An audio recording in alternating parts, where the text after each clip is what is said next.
न्याय की डगर पर हरदेवी बाई। आज की कहानी यहाँ से शुरू होती है। हरदेवी बाई टेबल से सट कर खड़ी थी। उड़े हुए लाल रंग की ओढ़नी, छींट का हरा घाघरा जो मैल से सन रहा था, तार तार होने को आकुल बेढब बेल बूंदों वाला पुराना बाजू का ब्लाउज जिसमें उसका ढीला ढाला वक्ष नीचे को गिर रहा था। एक अजीब सी गंध आ रही थी उसके शरीर से, जैसे पिछले कई दिनों से नाही नहीं हो। अधेड़ उम्र, झुर्रियों को उमड़ता चेहरा और साधारण रंग रूप, कुछ भी तो विशेष न था हरदेवी बाई में, बल्कि उसका मेरे पास खड़े रहने से मुझे उबकाई सी आने लगी। दंड प्रक्रिया संहिता की धारा 164 में उसके बयान लेखबद्ध करने के लिए मैंने उसे बुलाया था। कल ही तो समन जारी किया था और आज हरदेवी मेरे सामने थी। पुलिस डायरी मेरी पास रखी हुई थी, न्यायालय का चपरासी मोहम्मद यूनुस, स्याही, दवात, पेन, न्यायालय की मोहर, खाकी लिफाफा और बयान गवाह के खाली पर्चे, सभी कुछ तरतीब से मेज पर रख गया था। मैंने हल्की सी नज़र केस डायरी पर डाली। हरदेवी बाई के पति ने रिपोर्ट लिखाई थी कि कालूलाल उसकी पत्नी को भगा कर ले गया है। उसकी पत्नी अपने पीछे 3 दूध मुए बिलखते बच्चों को छोड़ गई है, जिनको खाने पीने का वह कुछ बंदोबस्त नहीं कर पा रहा है, और अंत में उसने लिखा कि उसे न्याय दिलवाया जाए। अभी आधा घंटे पहले न्यायालय कक्ष के कोने में चुपचाप घुटनों के बल बैठा हरदेवी का पति मैंने देखा था। रोनी सूरत बनाए 3 बच्चे उसे घेर कर बैठे थे। उधर दूसरे कोने में हरदेवी बैठी थी, जिसे महिला कांस्टेबलों ने घेर रखा था। तभी आवाज हुई, बयानों के लिए हरदेवी हाजिर हो। मैं डायस से उठकर चैम्बर में आ गई। मेरे पीछे पीछे ही हरदेवी चैम्बर में दाखिल हुई और अब वो मेरे सामने खड़ी है।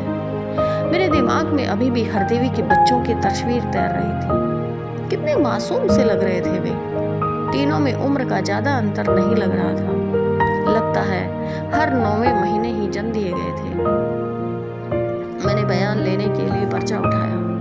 कहो हरदेवी, जो कुछ कहोगी ईश्वर की शपथ से सच सच कहोगी, सच के सिवाय कुछ नहीं कहोगी।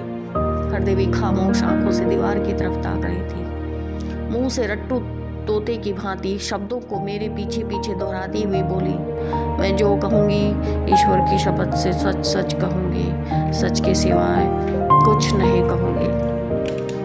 उसकी आवाज से साफ लग रहा था उसने केवल शब्द दोहराए हैं, भाव नहीं। जाने ईश्वरीय भाव उसकी आत्मा से टकराया या नहीं, फिर भी उसकी आंखें कह रही थी वो जो कहेगी सच ही कहेगी। मैंने उसके निर्विकार चेहरे की तरफ आंखों में झांकते हुए पहला प्रश्न किया, कालूलाल के लिए क्यों तोड़ दिए पति से रिश्ते हरदेवी? हरदेवी बोली, कौन से रिश्ते दीदी जी? कौन सा पति जो अपना कभी था ही नहीं, उससे कैसा रिश्ता? 10 साल पहले हुआ था मेरा कालूलाल से ब्याह। बहुत गोरी चिट्टी थी मैं तब, लंबे लंबे बाल थे, सब झड़ गए पति की मार खा खा कर। मेरी हड्डी हड्डी टूट गई है, शरीर का अंग अंग आज भी दर्द करता है दीदी जी। जिंदगी में जितने थोड़े सुख के दिन देखे थे, उनसे कई गुना दुख दिए हैं मुझे सिल्लू के बाप ने। दीदी जी, मेरा जबड़ा टूटा पड़ा है। सिल्लू के बाप ने मेरे मुंह पर लात दे मारी थी एक दिन। मैं चारपाई से नीचे औंधे मुंह गिरी थी, मेरा मुंह भिज गया था। मेरी गलती सिर्फ यही थी कि सब्जी में नमक ज्यादा गिर गया था। मैं आश्चर्य से भर उठी, क्या कहती हो हरदेवी? हरदेवी ने अपनी बात जारी रखी, आपकी सौगंध मैडम जी, झूठ क्यों कहूंगी? मेरे ऊपर के दांत नीचे के जबड़े में आ धंसे थे और नीचे के दांत ऊपर के जबड़े में फंस गए थे। 1 महीना भर्ती रही थी डॉक्टर अनिल के शफा खाने में। आज भी दांतों में मंजन नहीं कर पाती, खून टपकता है, दायां गाल टेढ़ा हो गया है, हंसते वक्त पूरा जबड़ा नहीं खुलता। बैंगन भिंडी खाने से दांतों में बादी आ जाती है। मैं एकटक हरदेवी को देखे जा रही थी, वह फिर भी बोले जा रही थी। 3 साल पहले मैंने बच्चेदानी का ऑपरेशन कराया था मैडम जी। फिर क्या हुआ? मैंने आकुलता से पूछा। वो बोली, मुझे ऑपरेशन के नाम पर 190 रुपए मिले थे मैडम जी। सिल्लू का बाप परबारा ही उनको ले गया। पैसे खर्च हो गए। तब 7 दिन बाद लौटा।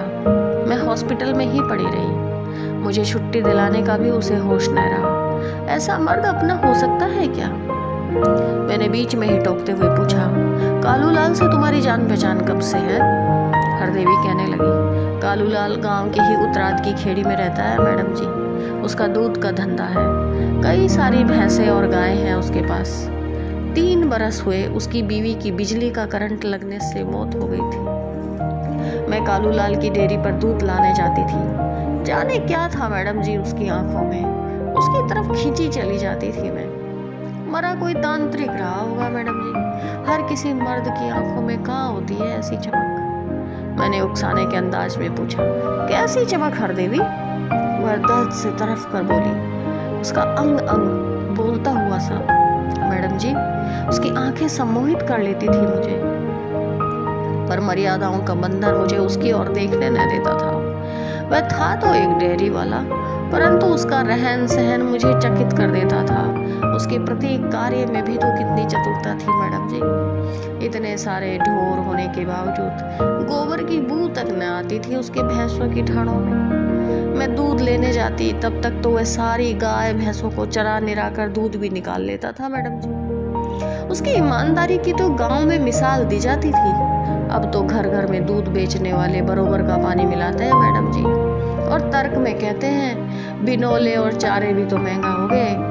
ऊपर से इन भैंसों की दूध देने की क्षमता भी घट गई है। फिर घाटा पूर्ति पानी मिलाकर ही तो की जा सकती है। कोई कोई तो कहता है हमारी भैंस आज तालाब में नहाने गई थी, सो ज्यादा पानी में रहने से दूध भी पतला हो गया है। मैं कहती हूँ मैडम जी, सरकारी अफसर और नेताओं को तो भ्रष्ट आचरण के लिए नाहक ही बदनाम करते हैं। बेईमानी तो हमारा राष्ट्रीय चरित्र बन चुका है। गांव का ग्वाला शुद्ध दूध नहीं बेचता। सब्जी वाला सब्जी तोलते वक्त डांड मार देता है। काम वाली बाई पूरे पैसे लेकर महीने में 10 दिन की छुट्टी करती है। मिठाई वाला नकली मावा बेचता है। किस किस के नाम गिनाऊं मैडम जी। ऐसे में जब कालूलाल कढ़ी सा दूध गाढ़ा मेरे लोटे में डाल देता था, बिना नाप के ही भर देता था, तो उसके प्रति मेरे मन में श्रद्धा और सम्मान से मेरा नतमस्तक हो जाता था मेरा सिर। मैं बोल उठी, तो क्या ईश्वर किसी प्रगाढ़ श्रद्धा ही अर्पित की है तुमने कालूलाल को? हरदेवी जैसे सब कुछ कहने को आतुर हो उठी। उसके नेत्र सजल हो गए। रूंधे गले से बोली, आप मात्र श्रद्धा की बात न करो मैडम जी। ईश्वर पर भक्त जैसे अपना सर्वस्व न्यौछावर कर संतुष्टि पाता है, मैंने भी कालूलाल को अर्पित कर दिया है खुद को। प्रेम, स्नेह, भक्ति, श्रद्धा सभी कुछ जैसे समर्पण होता है, तो वह टुकड़ों टुकड़ों में नहीं होता मैडम जी। समर्पण कभी आधा अधूरा भी नहीं होता। भक्त अपना तन मन धन सब कुछ तो भगवान के चरणों में रख धन्य हो जाता है। फिर न कुछ निज का रहता है न पराया।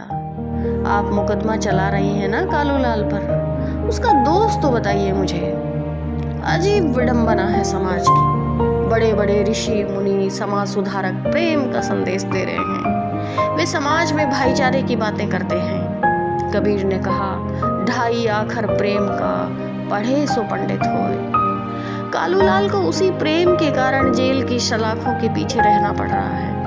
उसका कसूर यही है, उसने मेरे लिए जिंदगी की परिभाषाएं बदल दी। कैसा समाज है मुझ पर थू थू कर रहा है, मैंने मर्यादाएं तोड़ दी। मुझे बदजात कह रहा है, मैंने पर पुरुष के साथ प्रेम प्रपंच रचाया। कल तक जब सिल्लू का बाप मेरी हड्डियां तोड़ देता था और मैं रोती रोती बेहाल हो जाती थी, तो पूरा मोहल्ला खिड़की रोशनदानों से झांका करता था, लेकिन बचाने कोई नहीं आता था मैडम जी।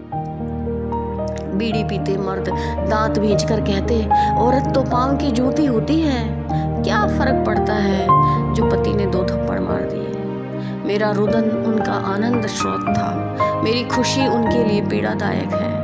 इस समाज ने मेरे पति से क्यों नहीं पूछा, स्त्री भी इंसान होती है, उसकी भावनाएं, आकांक्षाएं और इच्छाएं होती हैं। स्त्री की गरिमा की रक्षा अगर पति नहीं कर सकता, तो वह सारी सामाजिक मर्यादाएं ताक पर रख उफनती नदी की भांति बह निकलेगी मैडम जी। और फिर उस स्त्री के मार्ग में जो भी चट्टानें, पहाड़, पर्वत, उपत्यकाएं आएंगी, उस सब को अपने साथ बहा ले आ जाएगी। फिर कोई भी उसका रास्ता न रोक सकेगा।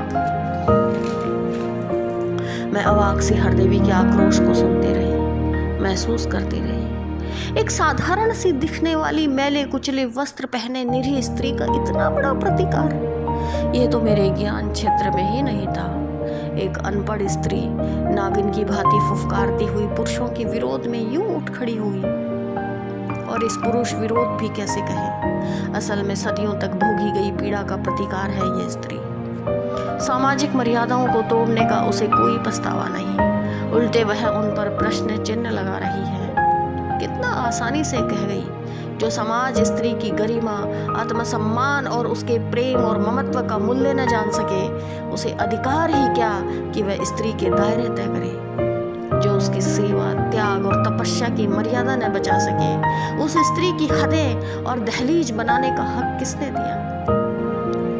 मुझसे कोई प्रश्न पूछते न बना। हरदेवी ने बयानों पर अंगूठा टिकाया और चैम्बर से चल दी।